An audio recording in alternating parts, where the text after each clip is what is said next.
আসসালামু আলাইকুম, আমি জান। আপনারা সবাই কেমন আছেন? কমেন্টে অবশ্যই জানাবেন। আজকে আমি বানামু সিম আলু দেয়া ভর্তা। তো ওইটা ভাবলাম যে একটা ভিডিও করি। বাক্কা দিন ধরে আরকি ভর্তা-সর্তার ভিডিও দিই না। তো ভাবলাম যে যেহেতু এটা বানামু তো এটা একটা ভিডিও করি। আর ১ম এই যেমন ধরেন আজকে আম্মা যখন ১ম সিম আনছে তখনই যেমন ধরেন আমার মন চাইছে যে সিম আলু দিয়া সরিষার তেল দিয়া কাঁচামরিচ দিয়ে একটা ভর্তা বানায়া খামু।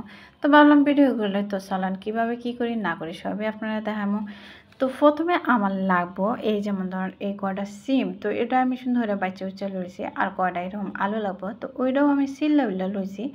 কারণ যেন আবার আবার সিদ্ধ করে আবার ছিলতাম তো দরকার নেই। একবারে ছিললেই লই। তো আলুগুলা যেমন ধরেন আমি যেহেতু আমার খুব কম গ্যাস, এখন তখন তো গ্যাস আহে নাই। অল্প খুব কম গ্যাস।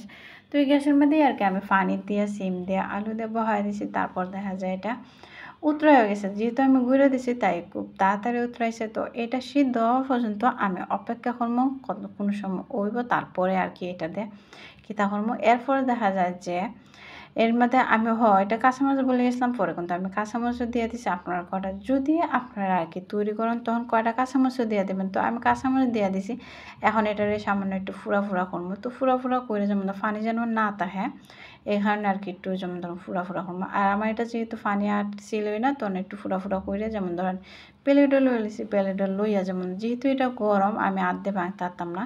তো এটারে আমি কি করছি যে কাপ দিয়ে ভাঙছি। তো কাপ দিয়ে ভাঙার ফটাফট ঠান্ডা হয়েছে পরে আমি আলু দিয়ে হাত দিয়ে আরও ভালো থেকে এটারে মলছি যেন গুটলি না তাহে। তো এখানে একটু জায়গাটা খালি করতেছি কারণ হইলো এখানে আমি মরিচ ডলুম আরকি। তো আগে মরিচটা বাছতে হবে। তো তাওয়ার মধ্যে সরিষার তেল দিয়ে আমি সুন্দর করে আরকি মরিচটারে বাছতাছি। তো এই কটা মরিচ দিলেই হবে। যে যতটুক জাল খান ঠিক ততটুক পরিমাণ দিয়েই করবেন। আমি অল্প বেশি জাল দিই নাই কিন্তু পরিমাণ মতন এত মিষ্টিও না এত ঝালও না। তখন এই মরিচটা মইল্লা তারপরে যেমন ধরেন আবারও আমি তাওয়া বহাইছি। বহাইয়া পেঁয়াজটারে লাল করছি। লাল করার বাদে এখানে দিয়ে দিমু আমি ওই যে আলুগুলা এটার মধ্যে শুকনা মরিচও দেওয়া হয়ে গেছে। তো আমি শুকনা মরিচ দিছি আর পরিমাণ মতন লবণও দেওয়া দিছি। এখন যেমন ধরেন এটার খুব সুন্দরভাবে আমি লাড়াচাড়া করবো।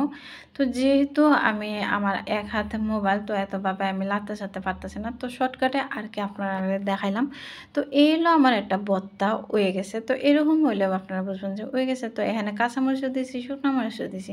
তারপরে আপনারা একটা প্লেটে লই লিবেন। আমি আমার মতন একটা প্লেটে লইছি। প্লেটে লইয়ে সুন্দর করে আমি যেমন ধরেন এটা অল্প করেই করছি খালি শুধু আমি আর আমার ভাই খামো। এ কারণে সুন্দর করে আমি লইছি প্লেটের মধ্যে। এরপরে এখন আপনারা গরম ভাত লইবেন। গরম ভাতের মধ্যে এই ভর্তাটা দিয়ে আবার একটা কাঁচামরিচ দিয়ে দিবেন। তো এই ছিল আমার একটা ছোট্ট একটা ভর্তার রেসিপি। তো আপনার কাছে কেমন লাগছে কমেন্টে অবশ্যই জানাবেন।